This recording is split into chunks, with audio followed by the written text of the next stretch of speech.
Olá, bem-vindos a mais uma análise aprofundada aqui das nossas fontes. Hoje, olha, a gente tem um material que realmente mexe com a gente, sabe? É um estudo, um shiur, baseado nos ensinamentos de Morandré Clenrosa. Ele mergulha fundo nas conexões místicas pela ótica da Cabala Aguilar, entre figuras assim gigantes, né? Moisés, Jacó, José, e já começa assim com uma ideia forte que vem lá do Zohar.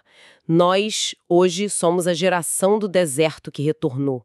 Então, a nossa missão aqui é tentar desvendar o que isso significa de verdade, explorar essas camadas ocultas e como essas figuras bíblicas se encaixam nisso tudo. Exatamente. E essa ideia, né, de sermos a geração do deserto não é só tipo uma curiosidade histórica, teológica. Segundo essa visão, isso toca lá na essência da nossa caminhada espiritual de agora. O objetivo é entender essas dinâmicas que são complexas. A relação entre esses patriarcas, as conexões deles com as energias divinas, o papel dessa geração específica. Para quê? Para ver como isso joga uma luz na nossa própria busca, né? Por sentido, por transformação, por uma conexão mais profunda mesmo com o sagrado. Então, vamos direto ao ponto. Essa afirmação, nós somos a geração do deserto. O que isso implica mesmo, segundo o material? Só quase como, sei lá, uma responsabilidade que a gente herdou, né? Implica, antes de mais nada, reconhecer uma identidade espiritual que, tipo, vai além da nossa memória do dia a dia. O estudo explica que Moisés, Moshe Rabbeinu, ele tinha um acesso aos mundos espirituais superiores que, em alguns pontos, superava até o de Jacó, o patriarca. Essa capacidade única dele o qualificou para liderar uma geração muito especial. Aquela que recebeu a luz divina no Sinai de forma direta, face a face, como a tradição fala. Uma coisa assim, sem igual. E o ponto-chave que o material destaca é que mesmo sem a gente ter uma lembrança consciente do Sinai, aceitar essa identidade é vital. É como se a gente carregasse o DNA espiritual daquela galera com a missão ali, dentro da gente, de manifestar a luz do Criador na totalidade. E como a gente faria isso? Pelo nosso próprio trabalho espiritual, pelo estudo, pela autotransformação. Correto. É um chamado para despertar um potencial que está ali, latente. Essa perspectiva sugere que a gente não está aqui por acaso, mas como parte de um plano maior, cósmico, ligado àquela experiência lá no deserto.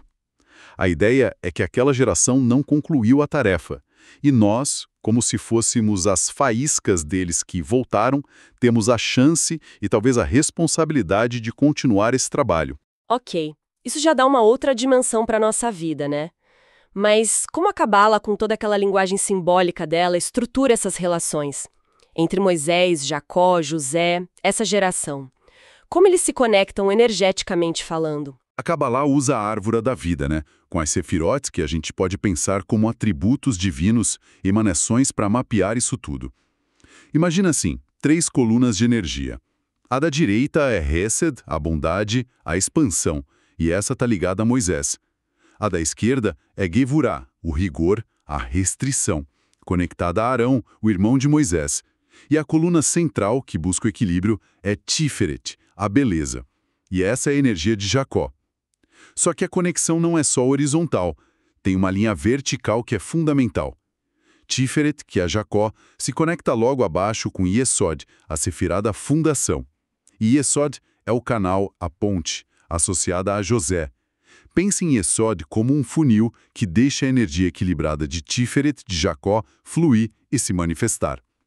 José, ou Yesod, é essencial para isso acontecer. O material fala que Jacó era o dono da casa. O que essa casa simboliza aqui? E como Moisés entra nessa história? Peraí. A casa aqui é uma metáfora, né? Para o princípio feminino divino, a Sefirá de Malhut. Também chamam de Sheriná, a presença divina que está no mundo, o lado receptivo da criação. Jacó, como Tiferet, é visto como o primeiro marido, o conector principal com essa energia receptiva, a Shekinah. No entanto, e aqui tem um ponto bem interessante do estudo, depois que Jacó morreu, Moisés teria assumido espiritualmente o controle da casa, mas ainda em vida. Isso sugere que Moisés alcançou um nível de conexão direta, ativa, com a Shekinah durante a vida dele aqui na Terra, que era único. E o José? Onde ele entra nisso? Ele parece ser bem mais que só um filho de Jacó. O material coloca ele numa posição, assim, crucial. Aqui a coisa fica interessante mesmo. José, Yesod, é a peça-chave, a ponte que não pode faltar. O estudo aponta lá para Gênesis 37, versículo 2. Estas são as gerações de Yaakov. Yosef. A leitura cabalística disso não é só sobre genealogia, sabe? Sugere que a linhagem espiritual e a capacidade de Jacó, Tiferet, de manifestar as coisas depende fundamentalmente de José, Yesod. Sem Yesod, a energia de Tiferet não se concretiza direito. Indo mais fundo ainda, o ensinamento diz algo surpreendente. Moisés, mesmo com aquele nível espiritual altíssimo dele, representando um aspecto interno de uma configuração superior, chamada Zeir Anpin, não conseguiu realizar a união espiritual completa com a fêmea Shekinah até se conectar com José, com Yesod. É importante entender que união espiritual aqui é uma interação harmoniosa, completa, com a presença divina, não é nada físico, tá? A energia de Yesod, a fundação, que José representa, era necessária para estabilizar e permitir essa conexão profunda para Moisés. Isso joga uma luz totalmente nova naquela passagem de Êxodo 13:19, e Moisés levou os ossos de José com ele ao sair do Egito. O material pergunta o que significa esse com ele.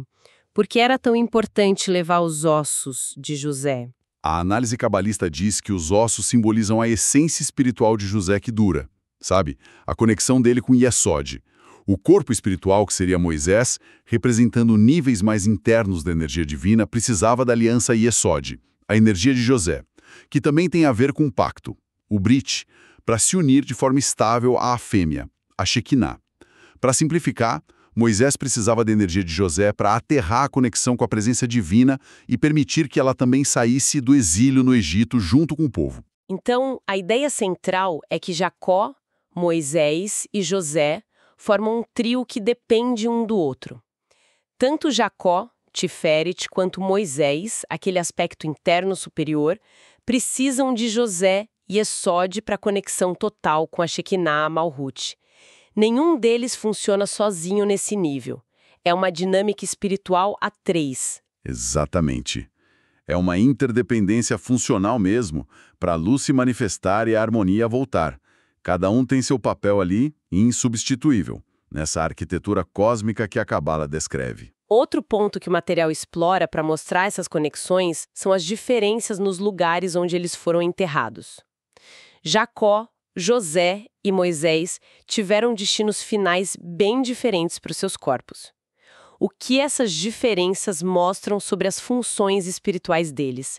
Parece um quebra-cabeça, né? Sim, e as peças se encaixam de um jeito bem simbólico. Jacó teve o corpo inteiro levado e enterrado na Terra Santa. José, só os ossos foram levados para lá. Já Moisés, nenhuma parte do corpo físico dele descansa na Terra Santa. A explicação cabalística, de acordo com o estudo, é a seguinte. Jacó, como Tiferet, é o primeiro marido da rainha, da Shekinah. A presença física completa dele na Terra Santa simboliza essa conexão primeira, fundamental, com a dimensão terrestre santificada. Moisés, por outro lado, se tornou o segundo marido espiritual, mas em vida. Por quê? Porque ele alcançou uma incrível afinidade de forma, um conceito chamado Havayat Akelim, que significa uma compatibilidade, uma ressonância espiritual profunda com a Shekinah enquanto ele vivia. Essa conexão era tão forte que se manifestava ativamente durante a vida dele. E José? Os ossos dele, como a gente viu, representam a essência espiritual dele, Yesod, e também as hostes celestiais que vêm dele. José é chamado de Tzadik, o justo, e é visto como um anfitrião dessas energias. Levar os ossos dele para a Terra Santa era trazer essa força fundamental, conectora para lá. E o mais surpreendente, Moisés ser sepultado fora da Terra Santa teria uma razão espiritual profunda. Permitir que a Shekinah, na ordem cósmica futura, pudesse retornar totalmente ao seu primeiro marido, Jacó. Para que essa reunião primordial acontecesse, era preciso que a energia de Moisés, o segundo marido em vida, estivesse fisicamente separada da Terra Santa depois que ele morresse. Nossa, isso é complexo. Quer dizer, então, que Jacó e Moisés tinham capacidades diferentes de união espiritual com a Shekinah? E isso se refletia até no lugar do túmulo deles? Pode detalhar um pouco mais essa diferença entre a conexão deles em vida e depois da morte? O material distingue bem isso, sim. Jacó alcançou a união espiritual mais completa, a harmonia de Zeirampim, as sefirotes emocionais, com Tiferet no centro, com seu princípio feminino, Malhut Shekinah, principalmente depois da morte dele. Em vida, a conexão terrena dele às outras casas, as esposas, limitavam, segundo essa visão, um apego exclusivo e total à Shekinah naquele nível específico. Moisés, ao contrário, realizou essa união mística de forma intensa enquanto estava vivo, mas não do mesmo jeito depois que morreu. E aqui entra mais uma camada. A redenção do Egito e a própria geração do deserto vieram de um nível espiritual ainda mais alto, chamado Biná, a inteligência divina, associada ao Iovel ou Jubileu. As 600.000 almas da geração do deserto se originaram dessa fonte elevadíssima, Biná, e por isso mesmo não entraram fisicamente na Terra Santa. Só os filhos deles, que estavam espiritualmente ligados a um nível diferente, mais conectado à Shekinah imanente, simbolizada pela lua, puderam entrar. Então, peraí, deixa eu ver se peguei a ideia. Moisés se conectou a Shekinah em vida. Depois que morreu, a alma dele subiu para a origem, Bina. De lá, ele espiritualmente gerou as almas da geração do deserto, que também eram de Bina. Jacó, por outro lado, depois de morrer, a alma dele voltou para se unir a Shekinah no nível de Zeirampim. São caminhos diferentes que mostram as origens e missões espirituais únicas deles. Exatamente isso. As trajetórias depois da morte refletem as naturezas espirituais deles. Moisés e a geração dele tinham uma raiz em Bina, um nível mais, digamos, transcendente. Jacó e aqueles que entraram na Terra Santa tinham uma raiz mais ligada à Shekinah imanente, a presença divina como ela se manifesta aqui no mundo. Mas ainda fica a pergunta na minha cabeça. Por que essa separação física? Por que Moisés e a geração do deserto, com essa conexão tão alta de Bina, precisaram ficar de fora da Terra Santa? Qual é a lógica espiritual por trás disso? Então, o que tudo isso significa na prática, afinal? A lógica cabalística que o estudo apresenta é fascinante e talvez meio contra o que a gente esperaria. Baseia-se justamente nessas origens diferentes. Moisés e a geração do deserto vêm de Bina, o mundo do espírito puro, mais abstrato, transcendente. Jacó e os habitantes da Terra Santa, os descendentes dele que entraram, estão ligados ao princípio feminino de Zeirampim, Shekinah, Malhut, que representa o corpo espiritual, a dimensão mais imanente, o recipiente. O ensinamento central aqui é que uma combinação total, uma fusão completa desses dois lados, espírito, Bina, e corpo, Shekinah, Malhut, dentro do mesmo espaço simbólico, a Terra Santa, a Lua, não seria o ideal para o processo cósmico de iluminação. A separação física se torna, olha que paradoxo, necessária para que haja uma iluminação mútua. Aqueles que estão fora, Moisés, geração do deserto, representando o espírito vindo de Bina, podem dessa posição iluminar de forma mais eficaz aqueles que estão dentro, Jacó, habitantes da terra, representando o corpo receptáculo.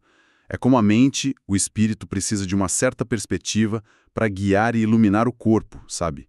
O espírito ilumina o corpo a partir da sua própria esfera. Entendi. Então não é uma exclusão por falha, mas uma separação funcional para um bem maior, para uma dinâmica de iluminação. Isso realmente reforça a singularidade e a importância dessa geração do deserto. Sem dúvida alguma. O material é bem enfático nisso, citando fontes antigas. Nunca houve uma geração como as primeiras da geração do deserto, a quem o brilho da glória de seu mestre foi revelado face a face. Isso mostra um nível altíssimo de revelação que eles alcançaram. e tudo se amarra. Jacó tem a união terrena dele e o apego espiritual depois da morte, a Shekinah. Moisés tem a separação terrena para um apego espiritual intenso em vida, a Shekinah, por causa daquela afinidade de forma, e um apego depois da morte à raiz dele em Binah. É uma tapeçaria muito complexa de destinos e conexões espirituais. Mas como essas dinâmicas lá do alto, essa arquitetura divina, se relacionam com a gente, aqui na Terra? A conclusão do estudo é direta. Todas essas luzes suprenais existem em suas imagens abaixo na Terra. O que acontece nos níveis superiores da realidade tem um reflexo, um correspondente, aqui embaixo. O macrocosmo reflete no microcosmo. O estudo até cita Gênesis 1:17, onde Deus coloca as grandes luzes, interpretadas como as sefirotes superiores, no firmamento para iluminar a Terra, mostrando essa ponte entre o celestial e o terrestre. O texto original ainda menciona rapidinho um segredo de 2 nomes divinos combinados como um só e um terceiro nome que unifica eles, apontando para práticas meditativas cabalísticas mais profundas sobre como a própria estrutura da realidade e da fé está codificada nos nomes divinos. Mas a ideia principal é essa correspondência entre os níveis. Voltando então para a nossa provocação lá do começo, se, como o material sugere, nós somos ecos ou retornos daquela geração do deserto, o que toda essa dança espiritual intrincada entre Moisés, Jacó, José e a Shekinah significa para quem está ouvindo a gente agora? Qual a aplicação prática disso tudo? A mensagem implícita, na minha leitura, é um chamado muito poderoso ao reconhecimento e à ação. Primeiro, reconhecer a possibilidade de que a luz extraordinária e a conexão profunda que essas figuras acessaram não são só histórias do passado, mas um potencial que está ali, latente, dentro de nós como herdeiros espirituais daquela geração. Segundo, entender que o caminho para despertar esse potencial e reviver essas conexões passa pelo nosso engajamento ativo. O trabalho espiritual individual, o estudo sério desses conceitos, não como teoria, mas como mapa mesmo, e o esforço constante de autotransformação. É através dessas ações que, segundo essa visão, a gente pode contribuir para trazer a Shekinah, a presença divina, de volta da condição de exílio no nosso próprio mundo interior e coletivo, ajudando a revelar a plenitude da luz do Criador. Isso nos deixa com a perspectiva realmente transformadora sobre nossa própria vida e propósito. Para a gente encerrar, vamos deixar uma questão no ar, para reflexão, inspirada diretamente nessa dinâmica que a gente discutiu. Se a separação espacial entre o espírito, Moisés, geração do deserto, fora da Terra Santa, e o corpo, Jacó, habitantes, dentro, foi necessária para a iluminação mútua, como essa tensão criativa entre estar dentro de uma situação ou consciência e estar fora, observando com outra perspectiva, pode se aplicar à nossa própria busca espiritual hoje. Será que às vezes a gente precisa conscientemente buscar essa distância externa para verdadeiramente iluminar nossa realidade interna? Ou para sermos iluminados por algo que transcende nossa experiência imediata? Fica aí uma ideia para a gente explorar.